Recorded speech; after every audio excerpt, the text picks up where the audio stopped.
Cody, obviously you didn't get to compete in 2022, but I was just curious. Sometimes we hear that those times away can actually be a good thing because you're not stuck in a training camp or what have you. So last year not getting to compete, good thing or bad thing?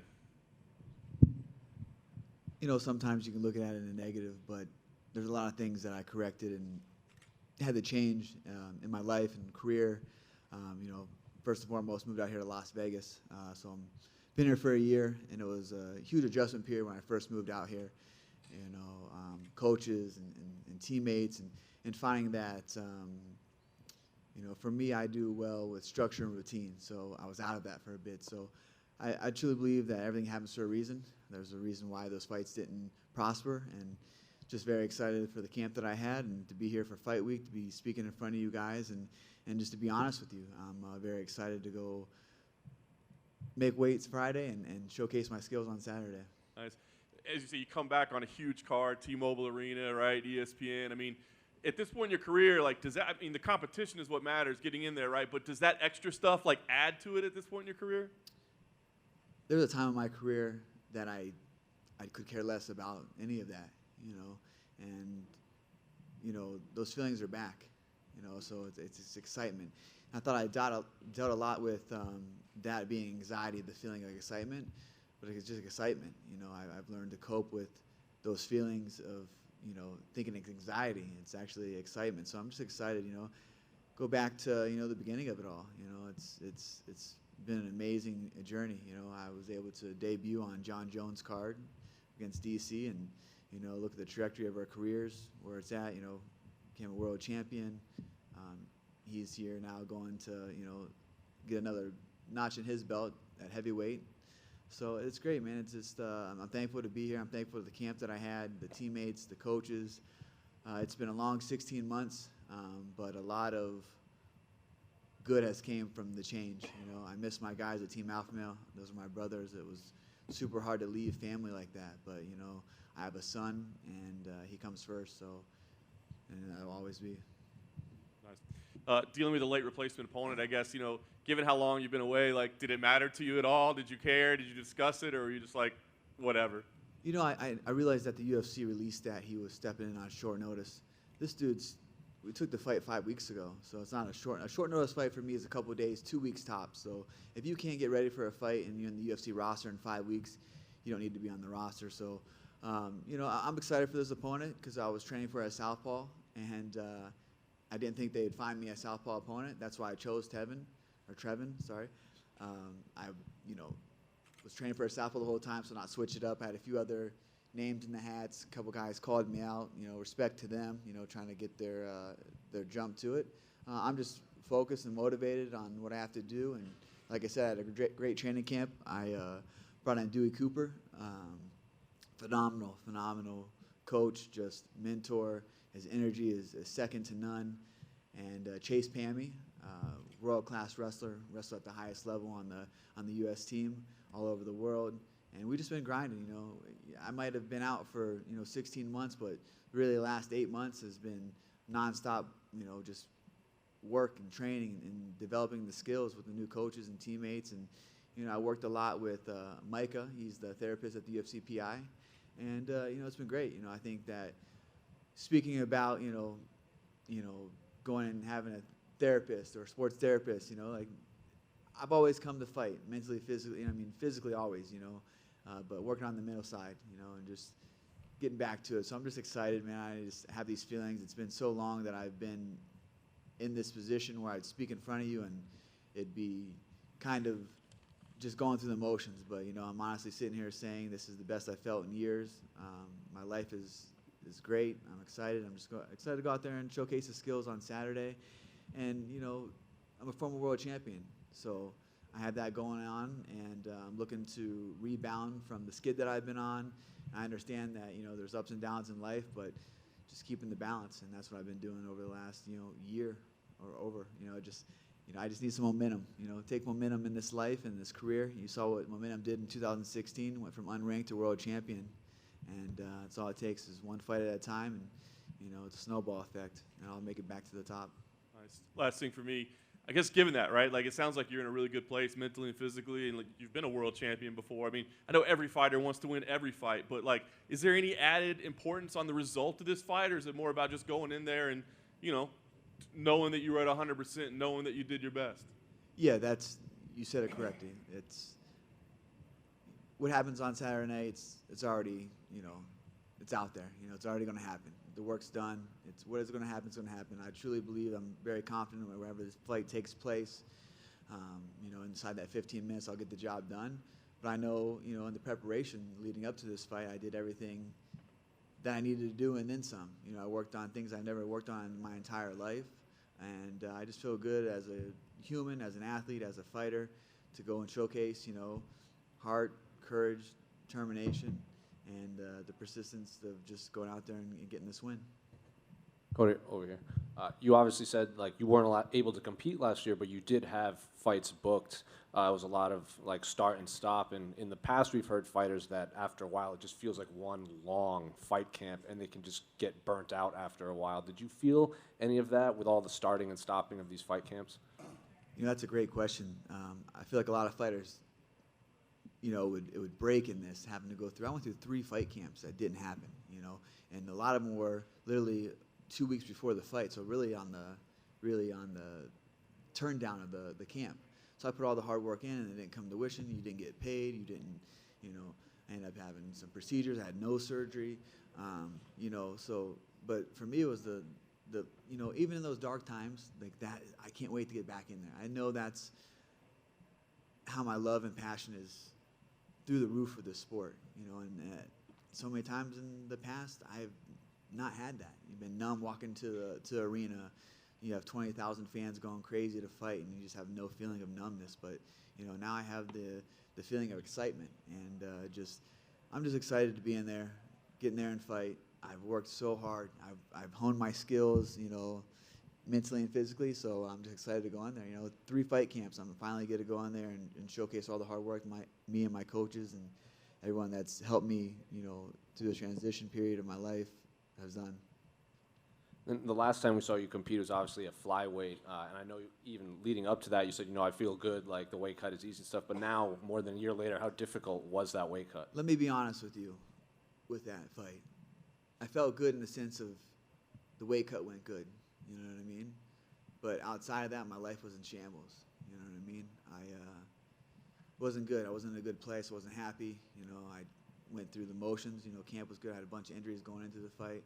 These all sound like excuses, but and I sit there and sat there and said, oh, I feel great. I feel great. When I tell you this, I feel great. I feel awesome. I had a great camp. I truly did this fight, and I'm just excited to go out there and perform. You know, I'm a performer. I'm an entertainer. I'm a performer, and I'm just excited to be back to this position, this energy, this love. I guess you can call it passion for this sport. I mean, it's not fun. I don't think fighting is fun at all, but I enjoy it. You know, I think I really enjoy it. You know, fun comes and goes. You know, just like motivation comes and goes. You have to be driven. So I just been enjoying the journey, the ups and downs. You know, it's you know, through the dark times, you have to have the light. You know, and the light is, you know, I know that I can turn this around with one fight. You know, momentum, and that's what, you know, the word of the week is momentum. Just have the momentum from the beginning of this week. You know, good weight cut, and just, you know, step inside the octagon and just perform. So is flyweight done for you then, even though you said it wasn't that difficult of a weight cut?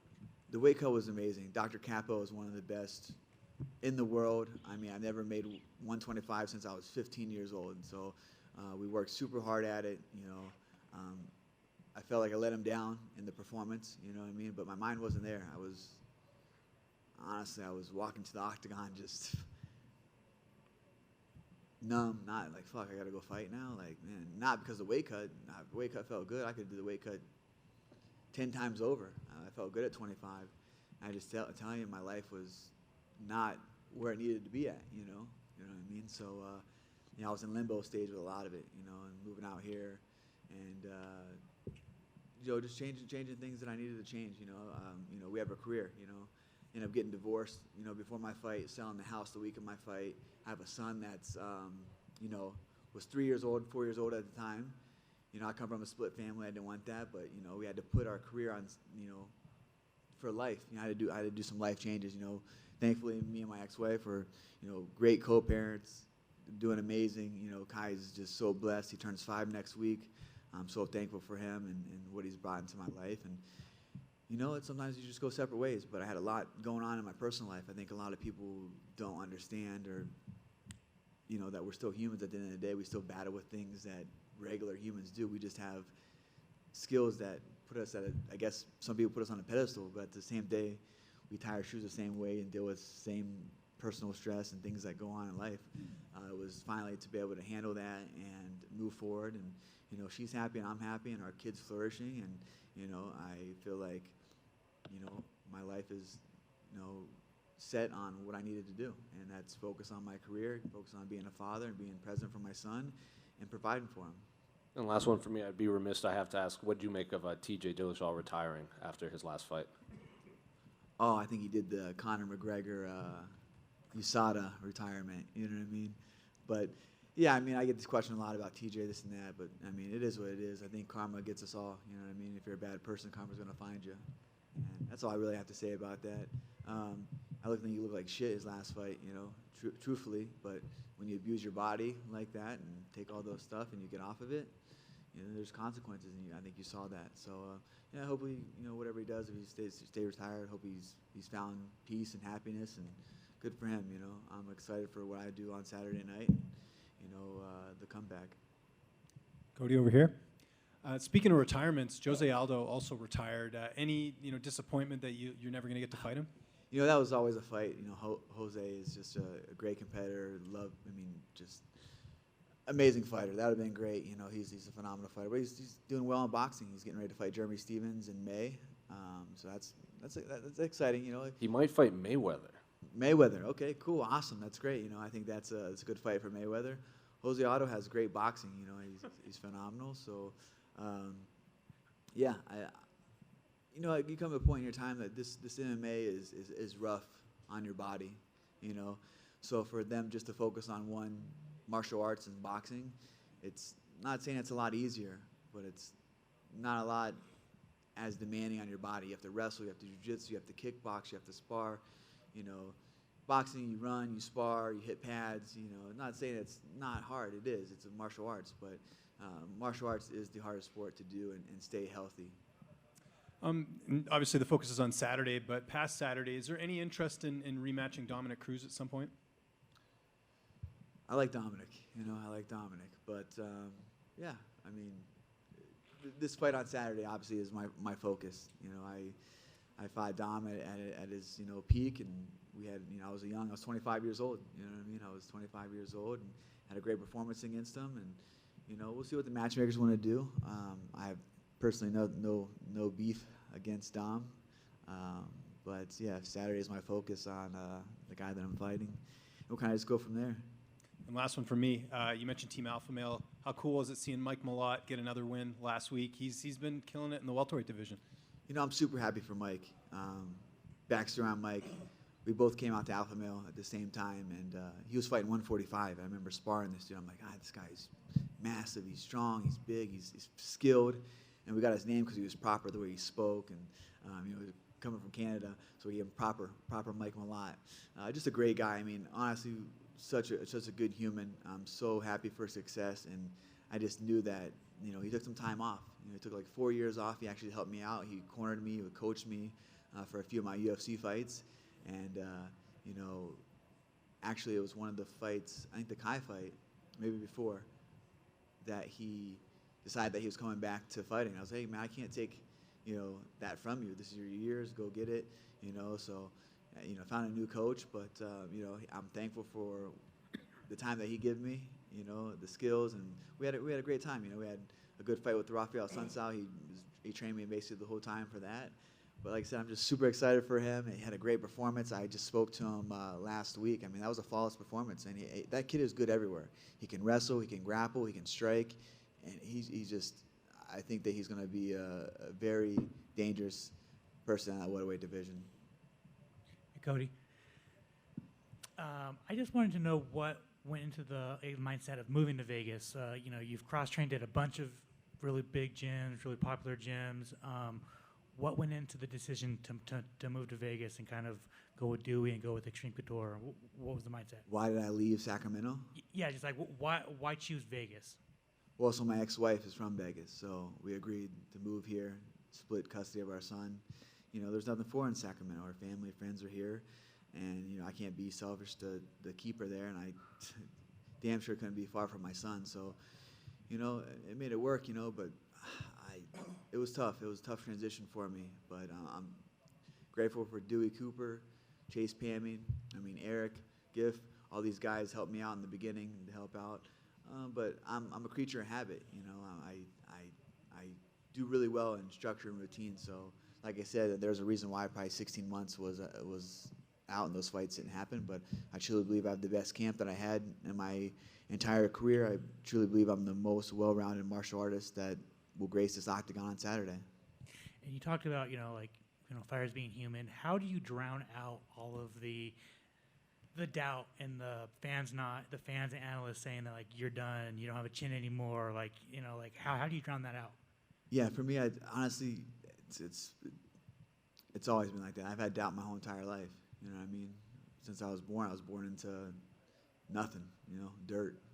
My mom was a single parent. Raised us, so we weren't supposed to make it this far. So I just keep proving everyone wrong and just staying humble, doing what I need to do is just go in there and train every day and get better and understand that that it happens. It's a fight. There's a game of inches. Sometimes you might get caught, and luckily I had I was 11-0 world champion, 25 years old. I truly believe that I still have a lot of fight left in me. As long as the passion and the hunger is there, I don't see any sky as the limit. Thanks, man. Over here, Cody. You made a comment. Obviously, been in Vegas for a year now. Hopefully, that's going better for you. I'm kind of curious if you have any favorite spots in town to eat, gamble, anything like that. Yeah, actually, I don't gamble. Never was lucky with that. Even playing Texas Hold'em when I was younger, I always turned in fist fights with the friends. So yeah, I don't gamble, thank God. I got a few good spots. There's a nice coffee shop, mom and pop shop. Lovely couple owns it. It's on 7 Hills. It's called True Brew. It's an organic coffee place. They make homemade pastries. I haven't been there in a while. Sorry, guys. I was a regular, but obviously, you got to sacrifice a little bit. I like the Yellowtail at Bellagio. That's a good sushi spot. And then Carver at the Resort World. I go there a lot. I take my mom and family and friends when they come out when I can eat. So there's a plus to Vegas for sure. There's a lot of good food restaurants. I wasn't a big fan of the Vegas move, but I don't drink. I've been sober for almost a year now, so I don't go out clubbing, do nothing like that. So I just I think you can get into those bad habits moving out here, but luckily I didn't have any bad habits when I moved here, so I don't start any now. Awesome. And you made the comment earlier. Your debut was on a Jon Jones card, and here you are, fighting again on a Jon Jones card. Kind of curious, just your opinion on the Jones Ciryl Gane fight. Yeah, I'm super excited for this fight. I think Jon Jones is one of the greatest martial arts of all time. Just no matter the layoff he has, no matter what he's going through in life, he always finds a way to be Jon Jones. And Ciryl Gane is a phenomenal fighter. I really liked his style and the way he fights. I'm excited for this. I think that even with the layoff, I think Jon Jones wins this fight pretty handily. I think that Jon Jones is a different breed, and he shows up when he needs to, and I'm excited for him to put another notch in his belt and go up and get a heavyweight title and really solidify himself as the best martial artist of all time. One quick one for me, Cody, and I'll piggyback off of Alex. Team Alpha Male, family, of course, and for your career, maybe things happen for a reason. One of the greatest minds with Dewey Cooper, knowing the fight game, training, how easy was it to click with Dewey, and how seamless was that transition? Yeah, that's a good statement. Easy transition. A lot of the coaches that you train with, or striking coach, I should say, try to reinvent the wheel. I'm a Ferrari. I don't need to put new wheels or anything in it. I just need to be polished up, and that's what Dewey did. Polished me up and turned me into a striking machine. I feel like all my tools, all my limbs are deadly, and the mindset that he brings into it, because Dewey was a fighter himself, a world champion, kickboxer. He boxed, he did MMA, so he's been, he has his battle scars of it. You know, he's been in the trenches, and the mentality and just the encouraging words he brings inside camp. You know, some days you're not the best days. You know, some days you don't feel good, but it's no matter how you feel, it's what you do. I think that's one of the best sayings that I've taken from Dewey. It's not a matter how you feel, it's what you do. You know, there's some days you wake up on fight day and you feel like shit, but you still got to go fight. Thank you, sir. Good luck on Saturday. Thank you. One quick thing, I want to give a shout out to my Claymont, my high school. The kids wrestle tomorrow at districts, so I just want to give a big shout out to Ryan Jackson, 120, Elijah Parrish, Nolan McMorrow, Thane Mahaffey, Kendrick Reneker, Wyatt Shaw are all going to compete tomorrow at districts in Ohio, and alternates are Tritton Cole, Nate Burton, and Kicktris Anthony. Go get them, guys.